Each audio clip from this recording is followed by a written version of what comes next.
In early 2000s, Ubisoft was riding a wave of moderate success. The studio was known for its innovative approach to gameplay but lacked a signature series with consistent critical and commercial acclaim beyond Prince of Persia and Tom Clancy's Splinter Cell. Ubisoft revitalized the dormant Prince of Persia franchise with The Sands of Time in 2003, which became a critical success. The follow-up titles, Warrior Within and The Two Thrones, expanded on the franchise's mechanics and story, but leaned into darker tones that divided fans.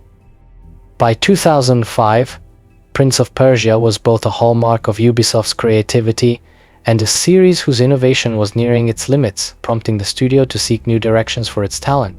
The conceptual seeds of Assassin's Creed were planted within the Prince of Persia framework. Initially, the project was conceived as Prince of Persia Assassins, a spin-off that emphasized the perspective of an assassin protecting a prince.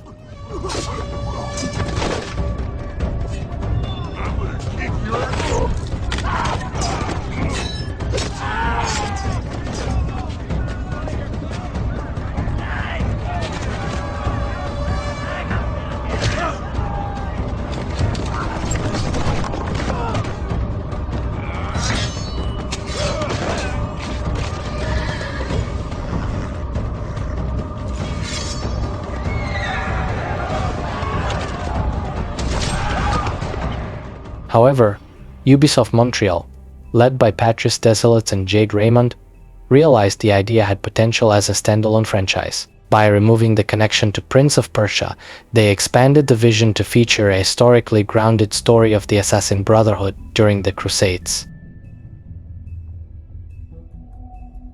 The new project aimed to push the boundaries of open-world design, realistic animation, and dynamic parkour traversal inspired by Prince of Persia, while establishing its own identity. With Assassin's Creed, Ubisoft invested heavily in innovative mechanics and storytelling, including the anima system for a dual narrative set in both modern times and historical eras.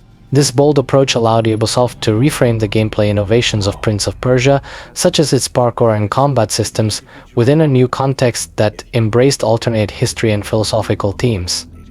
Our DNA functions as an archive. It contains not only genetic instructions passed down from previous generations, but memories as well. Assassin's Creed was immediately met with criticism of its repetitive missions and gameplay mechanics that became stale over time. Many at the time described this first iteration as a beta test and that it seems like Ubisoft didn't quite take the approach seriously, a theme that Ubisoft was to repeat in the future a number of times. However, these setbacks didn't matter, as the title was very quickly recognized for its strengths. The narrative was well beyond anything Ubisoft has attempted until now, and the new weapon of the assassins was never seen before concept that was simple and easily recognized. The game introduced parkour and free roaming, a concept many fell in love with so quickly. Electronic Arts made an iconic title of their own, very much all about the mechanic, just a year later. Unfortunately, as years went by, Ubisoft has lost their handle on the groundbreaking innovation, leading up to one of the most painful deaths in gaming as we know it.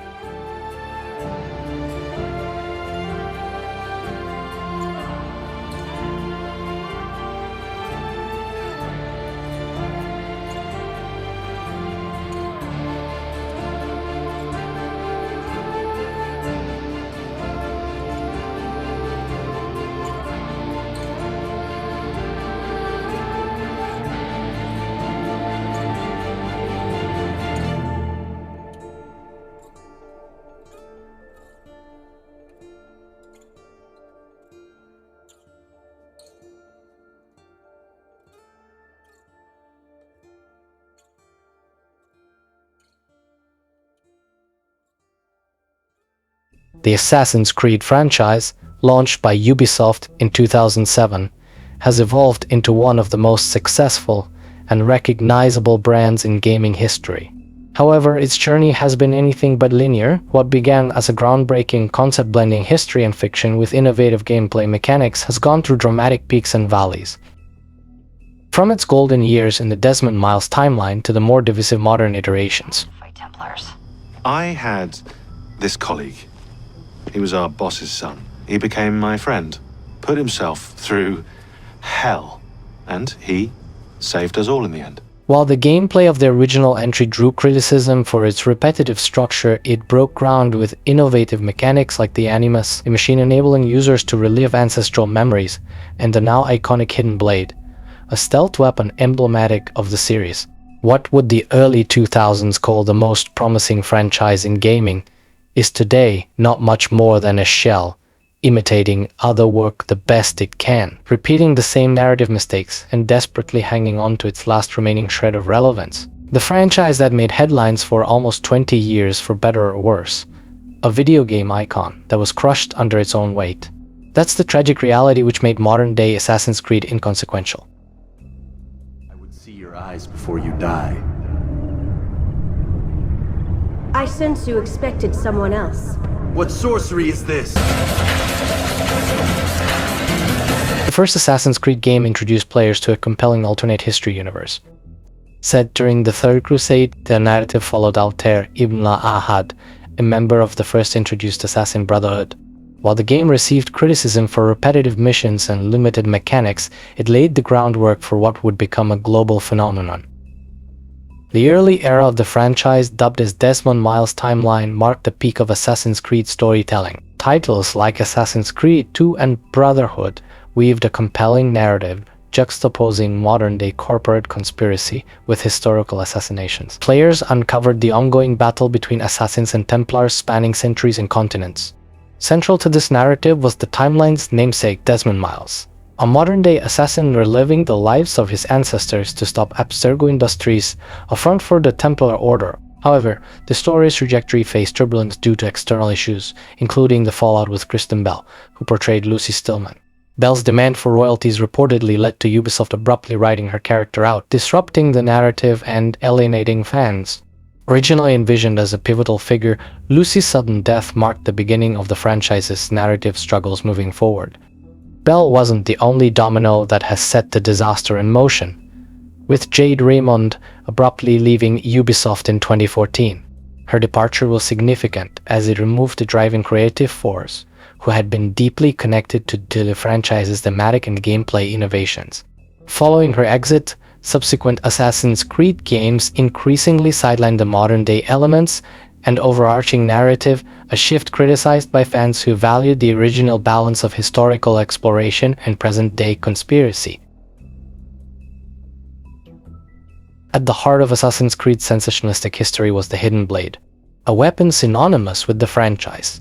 While Ubisoft has trademarked the Hidden Blade within the series, it has not sought broader copyright protection. Over the years, the blade has undergone significant evolution.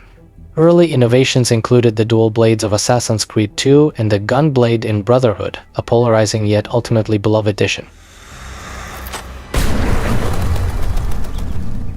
Other iterations, like the hunting blade in Assassin's Creed 3, emphasized practicality, while Valhalla subverted the tradition.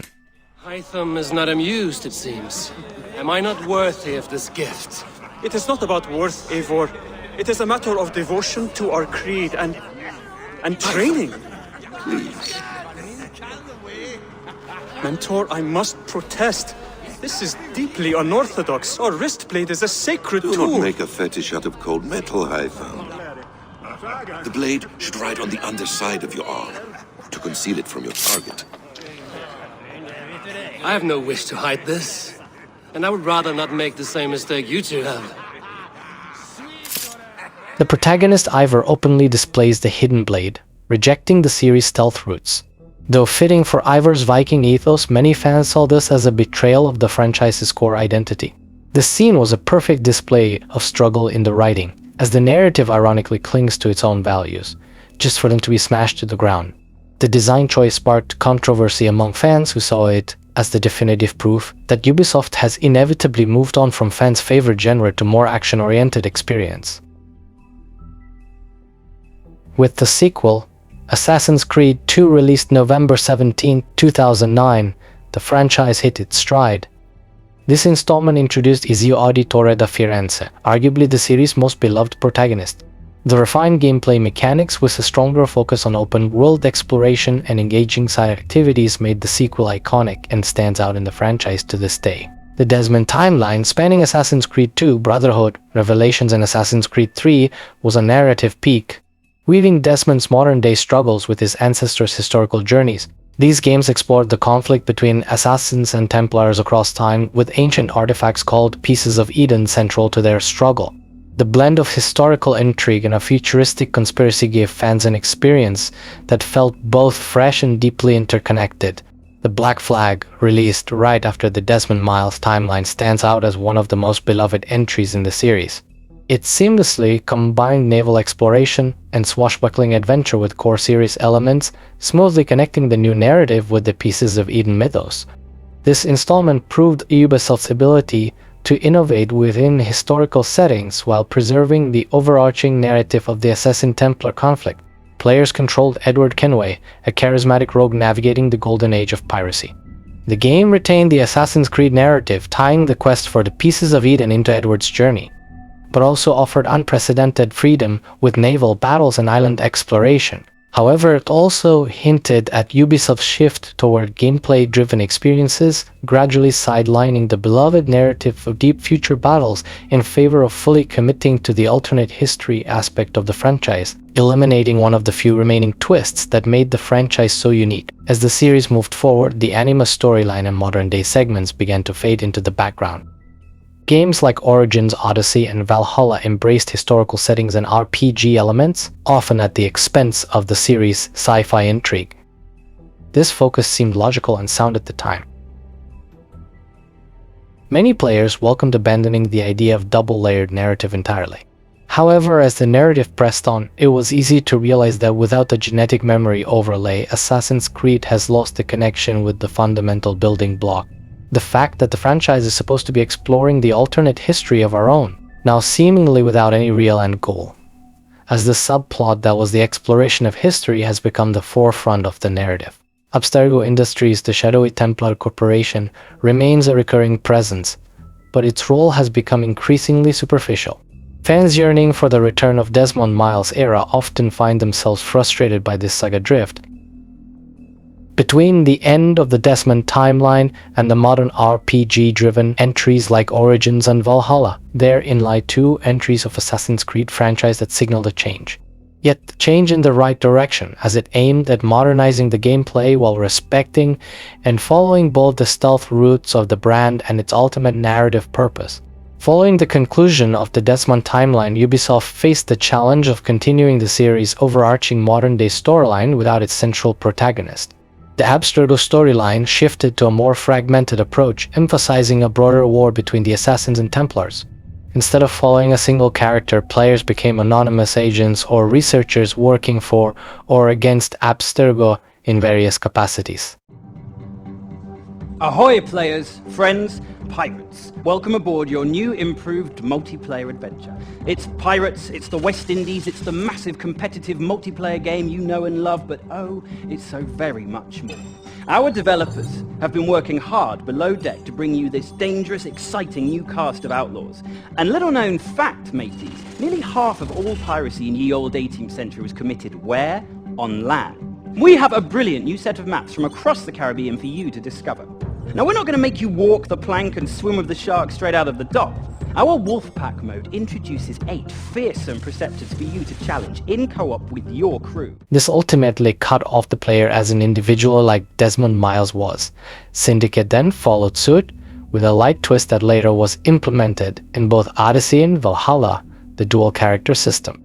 Although where Syndicate chose the two characters working together, the RPG implementations in Valhalla and Odyssey were a player-driven decision. Unity was and still is praised to this day for its revolutionary parkour system that has since been only attempted.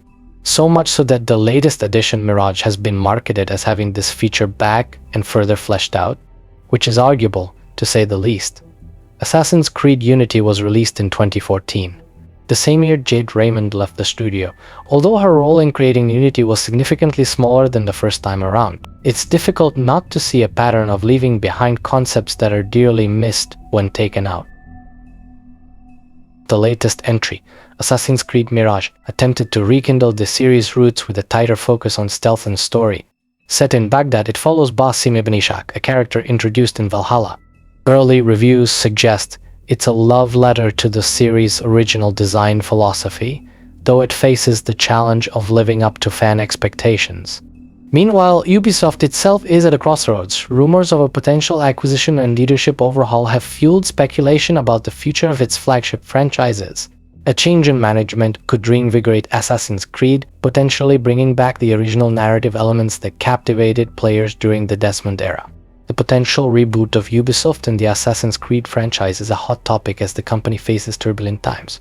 With plummeting stock values and underwhelming sales performances, most recently with Star Wars Outlaws and delays of Assassin's Creed Shadows, Ubisoft's future seems uncertain. The company is exploring significant structural changes, including possible acquisition or privatization, with Tencent and the Guillemot family being key players in these discussions.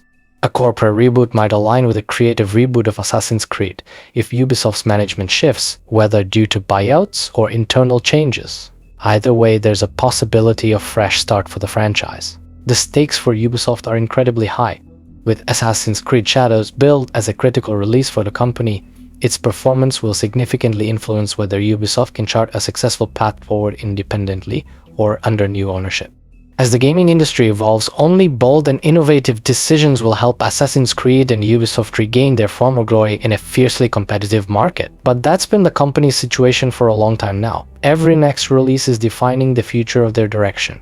Instead of building a lasting legacy, companies like Ubisoft and Bethesda are merely doing a damage control, seemingly even before their next big flop releases. It's no secret that gaming industry giants suffer as of late of internal struggles. That we cannot change, and neither can we influence the next steps Ubisoft is willing to take to give one last dying breath to this once genre-defining franchise. The only thing that will truly bring back the real stealth classic Assassin's Creed, along with the best narrative and atmosphere worthy of its own legacy, is to either replay the good ones or wait for Ubisoft to remake them.